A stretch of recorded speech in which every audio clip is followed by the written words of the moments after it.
millennials at the moment, a lot of them haven't decided on their loyalty, when it comes to hotel brands.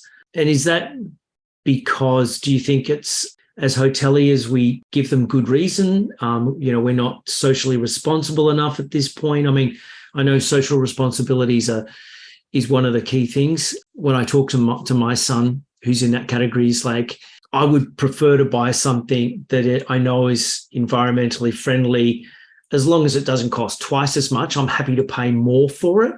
Do you think that's part of it? Or, what is it that we need to do to attract millennials, I suppose, is the other way to put that question. Right. So, yeah, the ESG, the social responsibility, sustainable hotels, that is a huge growth opportunity to build next generation loyalty. Yep. As well, just being with it from a technology angle is a huge way to cultivate that. Yep. But really, I think the biggest issue is young travelers today have too much choice.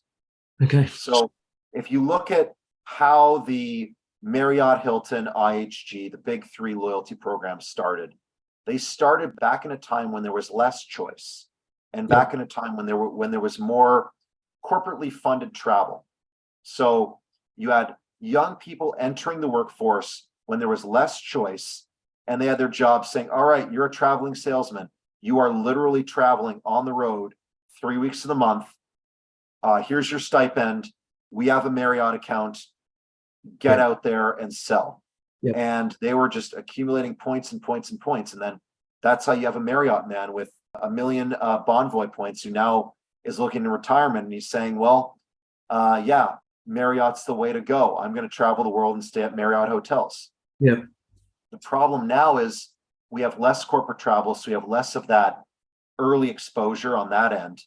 We have more competitors and more bespoke competitors, where if you think about what travel is an experience, and experience is part of identity.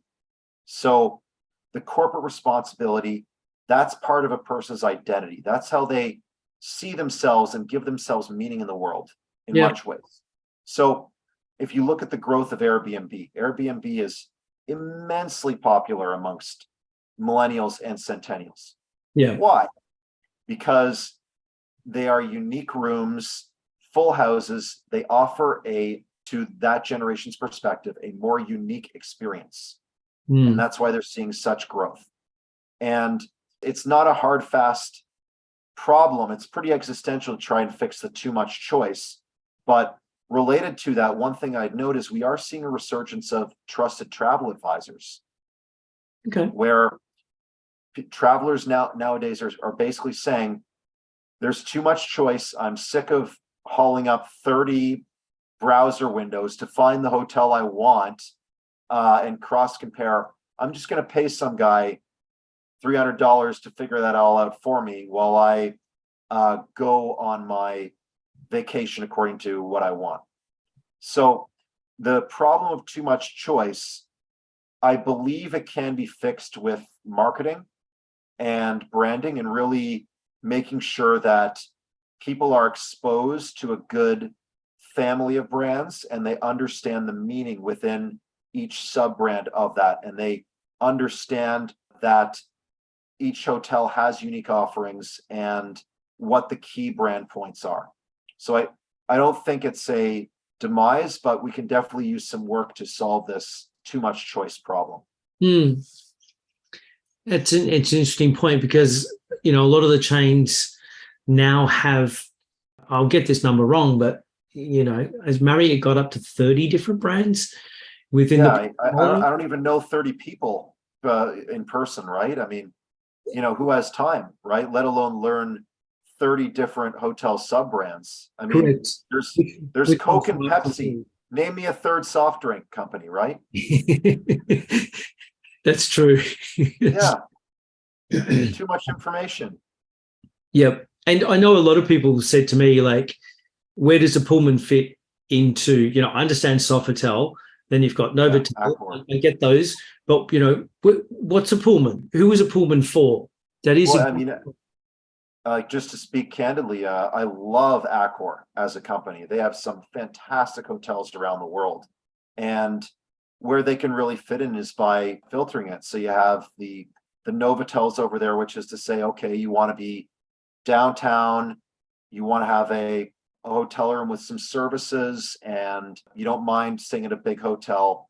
Yeah. Here's how we're going to filter you through the website so we know what you're after. And then if somebody's looking for that luxury experience, you have Sofotels. You might even have in some European cities a Sofitel and a Fairmont or something else like that. Mm. That is another hotel owned by the Accor brand that they have to then find that luxury traveler and tell them the difference so they know what they're getting with each property. Yep. So I don't think it's an impossible challenge to solve, but I do think it's a matter of filtering, I would say. Yeah, no, that makes sense. And then I think that's good advice. Hopefully some chains are watching and they appreciate that having so many flags within your brand is great from a choice point of view. I mean, it's been proven in sales world. There was that test, I think, with jams. Once you get sort of over offering people sort of 3 to 4, then they're less likely actually to buy because they're just too confused. There is too much choice for them. So too much choice is not always a great thing, unfortunately. Yeah, I think it's good to compare it to a prefix menu when you're eating dinner, right? So you have the main categories: appetizer, main, dessert, to keep it simple. Then within that, you might have choice within that broad filter. So there's always ways to filter it and help narrow that so people are only ever getting 3 or 4 choices, or let's say up to 7 choices at any given time. It is a matter of exposing people in the right way so they don't get that stress, that feeling of stress when they have to go through everything all at once. And as well, I do see an opportunity with using loyalty programs to incentivize guests, either pre-stay or post-stay, where we have these loyalty programs we're trying to get people on. And any of the big companies could go, hey, you don't know us, but become an Accor loyalty member. Take this survey to learn about our brands, and we'll give you 1,000 points, or that's a high number. Let's say 100 points to start off. Sort of gamify the loyalty program in a little bit, so it becomes a pseudo mini learning site where you're actually gamifying the loyalty program. That would be cool. That's a great idea. That is a great idea. Yeah. Should trademark that one. Oh yeah. Well, I mean, it's. I'm sure they're already coding for it. The big guys. I'm sure they're already doing it or have thought about it.